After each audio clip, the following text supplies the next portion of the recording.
കോഴിക്കോട് വടകരയിൽ എയർഗണ്ണുമായി എത്തിയ യുവാവ് പോലീസിനെയും എക്സൈസിനെയും വട്ടം കറക്കി. ദുരൂഹത തോന്നിയ യുവാവിനെ പോലീസ് പിടികൂടിയപ്പോഴാണ് കയ്യിലുള്ളത് എയർഗണ്ണാണെന്ന് മനസ്സിലായത്. ഇതോടെ ഇയാളെ വിട്ടയച്ചു.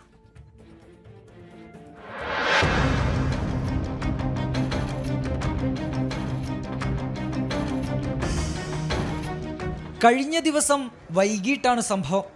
റീൽസ് എടുക്കുന്നതിനായി വാങ്ങിയ എയർഗൺ വടകര ചെമ്മരത്തൂർ സ്വദേശിയായ യുവാവ് തൻ്റെ സുഹൃത്തിന് പരിചയപ്പെടുത്തുകയായിരുന്നു. ഇതിനിടെ എക്സൈസ് സംഘം അതുവഴി വന്നു. ഉടൻ യുവാവ് തൻ്റെ വാഹനമെടുത്ത് സ്ഥലം വിട്ടു.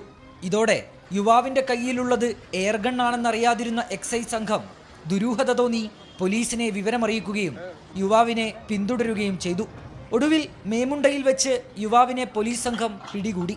വിശദമായ പരിശോധനയിൽ കയ്യിലുള്ളത് എയർഗണ്ണാണെന്ന് പോലീസിന് മനസ്സിലായി. എക്സൈസിനെ കണ്ട് പേടിച്ചാണ് വാഹനമെടുത്ത് സ്ഥലം വിട്ടതെന്ന് യുവാവ് മൊഴി നൽകി. ഇതോടെ യുവാവിനെ പോലീസ് വിട്ടയച്ചു.